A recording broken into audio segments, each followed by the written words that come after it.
If you've written a draft of your novel, then more likely than not, this question has popped into your head. Is my book boring? Well, today I'm going to give you some tips for how to figure out if your novel is potentially boring to a reader. It can be really hard to tell if your novel is as interesting to readers as it is to you. So it can be tough to see it from an outside perspective when you're really too deep in it. But ensuring that your novel is engaging and intriguing to readers is critical whether you are planning to pursue traditional publishing or self-publishing. If you are anywhere along the book writing or publishing journey, I recommend checking out my channel and subscribing if you find it helpful. I talk all about how to get a literary agent, how to strengthen your book, and how to go about the publishing process. So with that, let's dive into the first sign that your novel might be boring. It is if you switch storylines too frequently. This can be a problem if you have a lot of point of view characters, or if you have multiple storylines taking place in different timelines and you're switching between them frequently in your chapters or sections. So what ends up happening if you flip between them too frequently is that instead of becoming interested in all the characters or all the storylines, the reader actually becomes interested in none of them. So what you need to do is really ensure that you spend an adequate amount of time developing each of those points of view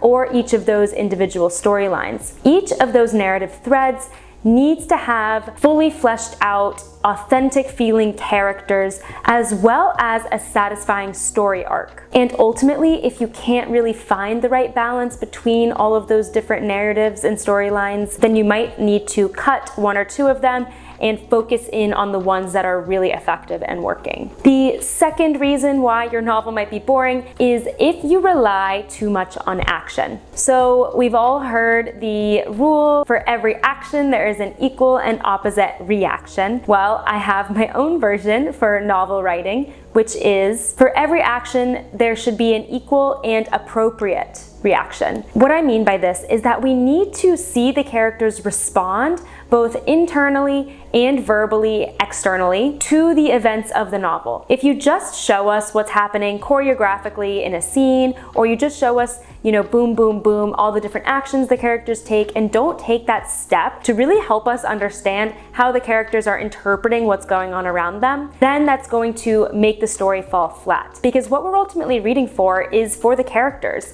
and to relate to them and to understand how they progress and what their journeys are throughout the entire novel. But we cannot get inside their heads unless you take us there. So don't just show us what's going on the outside. Dive in deep and really help us understand how they are reacting to everything that's going on. Showing your characters' inner thoughts and feelings and reflections and reactions can take the form of something as simple as describing an expression that they make in reaction to something someone says. It could be comments that they make to other characters about what just happened, so they're reflecting to someone else about it. Or it could be a line of inner dialogue, which in novels are often italicized to signal that's something that's going on inside the character's head. The perfect and most effective novel is one that has an equal balance of action and reaction or reflection. So really make sure you're not just giving us all the action and neglecting those reflective moments. The next reason that your novel could be boring is if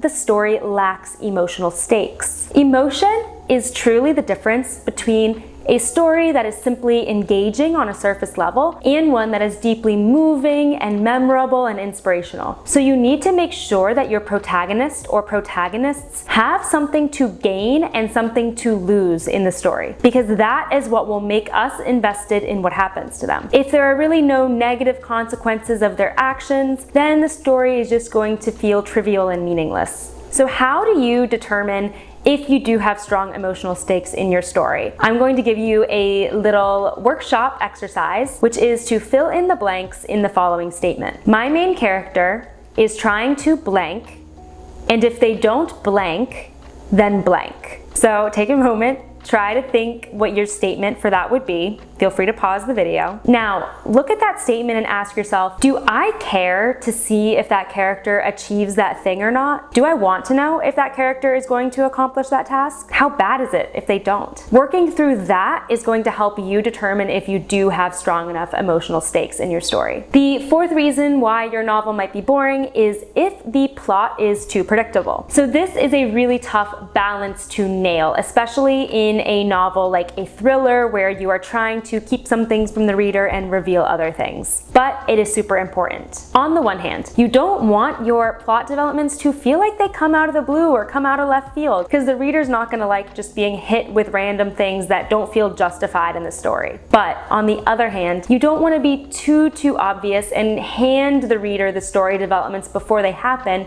because then whenever those developments do occur, they're going to feel lackluster and they're going to fall flat because the reader is going to say, yeah, I knew that was going to happen because you gave me a hint 20 pages ago or 50 pages ago. So for example, if you have a story where one of the major developments is going to be that these two exes get back together, you don't want to have too much discussion of the individual characters talking about how much they miss the other person, because that's kind of going to give a signal to the reader that, oh, these characters are probably going to get back together because they're constantly talking about one another in their individual storylines. You don't want to ruin that surprise, and readers are pretty perceptive and will pick up on those hints that you drop. So just be really careful with how much you give them. So one solution here that allows you to maintain some surprise with your plot, but doesn't make your plot feel like things are just dropping at random, is to give your characters multiple avenues for how things could unravel. So in that example that I just mentioned, where the exes are going to get back together in the story, what you could do is you could have the character talk about missing their ex, but then that character could also talk about another potential partner that they are interested in, or someone who they have a romantic connection with. Then that way, the reader will say, oh yeah, it makes sense for them to get back with their ex whenever that development does occur, but they won't know for sure that that's going to be what happens,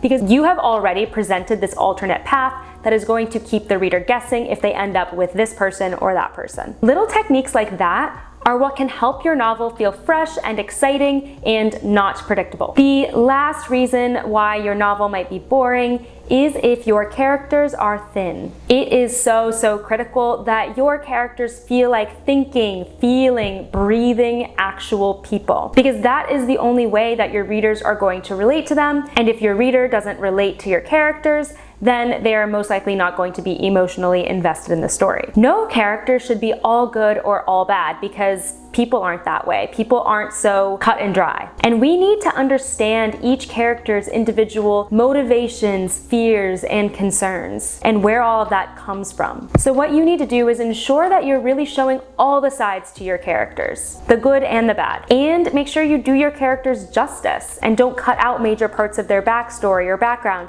if they prove important to the narrative. This becomes especially important if you have an antagonist character, because maybe they do something really terrible in your story, and that is a key component of the plot, but you don't really do them justice by showing what has happened in their own life to get them to make that decision. So if you dive deeper into that antagonist character, it is going to make for a much more rich, engaging, and real feeling story that is not boring at all, but actually very intriguing and engaging. So I hope those tips helped you think a little bit through your own story and how you might strengthen your novel to be a bit more engaging and interesting. But to be honest, the very best way to tell if your book is boring or not is to have others read it. And I know how scary that can be. This could be a friend, a trusted family member, it could be a beta reader, or a professional editor. Any of these people can really help you answer that tough question: did this engage you or was it boring? You just want someone who's going to give you honest feedback and critical feedback, because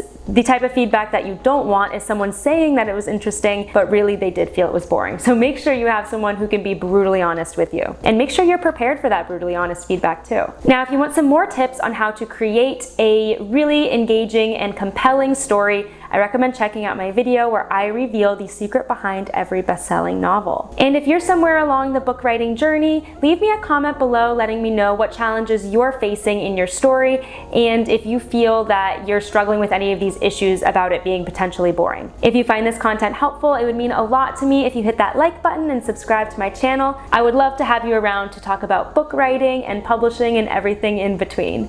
Thanks so much for watching and happy writing.